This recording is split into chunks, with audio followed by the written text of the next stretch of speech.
ایک بہت بڑے اسکالر ہیں، وہ یہ واقعہ سناتے ہیں، ان کے دوست کا واقعہ ہے۔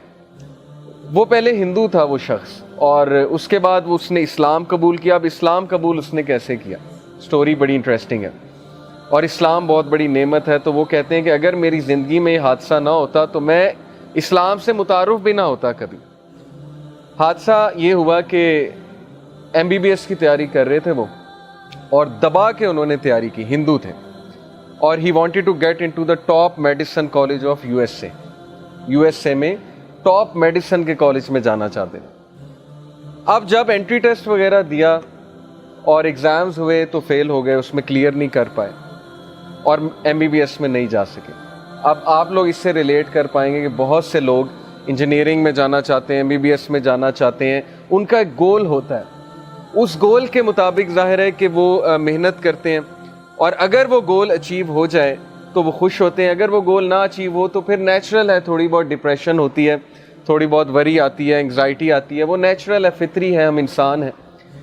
لیکن وہ یہ کہتے ہیں کہ جب میرا MBBS میں ایڈمیشن نہیں ہوا، جب اس میڈیسن کالج میں نہیں جا سکا، تو 1 سال میں ڈپریشن میں رہا۔ اب ظاہر ہے ان کے لیے ایک بہت بڑا حادثہ تھا کہ میں ڈاکٹر نہیں بن سکتا۔ کہتے پھر بہرحال میرے فیملی والوں نے میری کاؤنسلنگ کی، میرے دوستوں نے میری کاؤنسلنگ کی کہ یار کوئی بات نہیں، صرف MBBS فیلڈ نہیں ہے، اور بھی بڑی فیلڈز ہیں، تم کمپیوٹر سائنس کر لو، وہ بھی بہت اچھی فیلڈ ہے۔ کہتے میرا انٹرسٹ تو کوئی نہیں تھا، لیکن چلیں اب چونکہ یہاں داخلہ نہیں ہوا، میں نے کمپیوٹر سائنس میں داخلہ لے لیا، اور دیٹ از ویئر، اس یونیورسٹی میں ہی میٹ سم ون، ان کا جو روم میٹ تھا وہ مسلمان تھا، اور اس کے ساتھ رہ کر اسلام سے وہ ایکسپوز ہوئے۔ انہوں نے دیکھا نماز کیا ہوتی ہے، یہ وضو کرتا ہے، صاف ستھرا رہتا ہے، اس کو اشتیاق ہوا کہ میں پوچھوں یہ آپ کیا کرتے ہیں، وضو کرتے ہیں، نماز پڑھتے ہیں، نماز کے دوران آپ کچھ بولتے نہیں ہیں، بات نہیں کرتے ہیں، یہ کیسی عبادت ہے؟ یہ پوچھ کے اس کا اسلام میں بہت انٹرسٹ بڑھا، انہوں نے اسلام کو پڑھا، اور ماشاءاللہ اب وہ مسلمان ہیں، اور ان کے بچے اسلامک اسکول میں پڑھ رہے ہیں امریکہ میں، اور وہ جو اسکالر تھے وہ ان کے بچوں کو پڑھاتے ہیں۔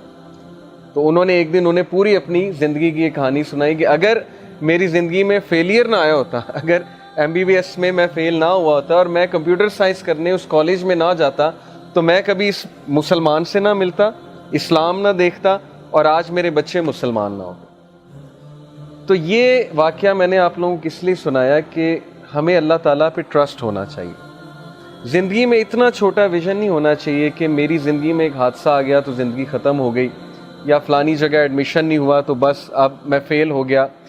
آپ کو کیا پتا اللہ تعالیٰ نے آپ کے لیے کہاں بہتری رکھی ہوئی ہے۔ جیسے میں انجینئر ہوں بیسیکلی، غلام اسحاق خان انسٹیٹیوٹ سے میں نے انجینئرنگ کی، اور UAE میں کچھ عرصہ رہ کر آیا، جاب کی، تو مجھے نہیں پتا تھا کہ میں یوتھ کلب میں ہوں گا یا میں ٹیچنگ پروفیشن میں ہوں گا۔ ہر ایک کا اللہ نے رزق لکھا ہوا ہے، ہر ایک کی فیلڈ ڈیفائنڈ ہے، اسکوپ اللہ نے بنانا ہے، رزق اللہ تعالیٰ کی ذات نے دینا ہے۔ تو متوکلین وہ لوگ ہیں جو ٹرسٹ کرتے ہیں اللہ تعالیٰ کے ڈیسیجنز کے اوپر۔ ہمیں جو بھی پین پہنچے گی زندگی میں، جو بھی حادثہ ہوگا، پہلی تو بات ہے کہ اس میں فالٹ ہمارا ہی ہوتا ہے۔ یہ سورہ یونس ورس 44 میں اللہ نے بتایا کہ اللہ انسانوں پہ ظلم نہیں کرتا، بلکہ انسان خود اپنے اوپر ظلم کرتا ہے، رانگ ڈیسیجنز لے کر، سننا سے دور جا کے، ان چیزوں کو فوقیت دے کے جو میٹر ہی نہیں کرتی، اور ان چیزوں کو اگنور کر کے جو اصل میں میٹر کرتی ہیں، لیکن پھر بھی بچاتا اللہ ہے۔ تو متوکلین ہمیں بننا ہے تاکہ ہم اللہ تعالیٰ کی خوشنودی حاصل کر سکیں۔ ہمیں اللہ تعالیٰ پہ توکل کرنا ہے، اپنی بیسٹ دینی ہے، لیکن اس کے بعد توکل اللہ سبحانہ و تعالیٰ کی ذات پہ کرنا ہے۔